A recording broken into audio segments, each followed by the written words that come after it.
Hi. Hyderabad Telangana రాష్ట్రానికి రాజధాని. అలాగే ప్రపంచంలో హైదరాబాద్ గురించి తెలియని వాళ్ళు ఉండరు. ఎందుకు అంటే ఇది ఐటీ హబ్గా దేశంలో 5వ స్థానాన్ని పొందింది.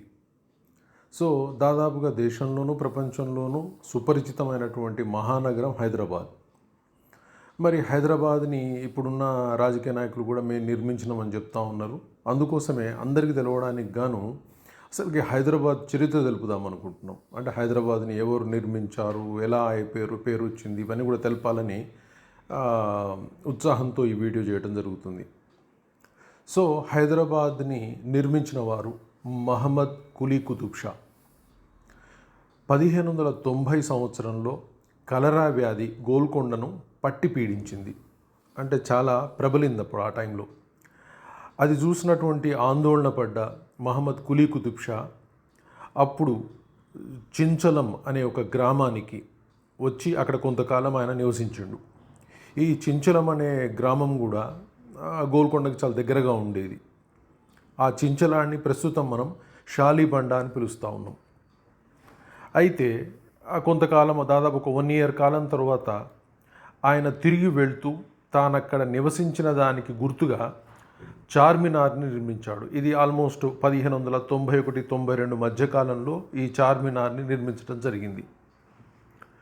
1594లో 4వ ఖలీఫా హజరత్ హైదర్ అలీ పేరిట ఈ నగరాన్ని నిర్మించాడు మహమ్మద్ కులీ కుతుబ్ షా. హైదరాబాద్ మొదటగా కుతుబ్ షా హిందూ భార్య భాగమతి పేరుతో భాగ్య నగరాన్ని నిర్మించాడని చెప్తారు. అలాగే మొదట దాని పేరు భాగ్యనగరంగా ఉండేది. అయితే ఈ భాగమతి ఆమె ఇస్లాం స్వీకరించిన తరువాత ఆమె ఒక గౌరవ బిరుదును పొందింది. అదేంటి అంటే హైదర్ మహల్ అని. అలాగే ఆ తర్వాత ఇమీడియట్గా ఆ భాగ్యనగరాన్ని హైదరాబాద్గా మార్చారు అని చరిత్ర చెప్తా ఉంది. ఈ హైదరాబాదు సెప్టెంబర్ 17, 1948కి ముందు స్వతంత్ర దేశంగానే ఉంది.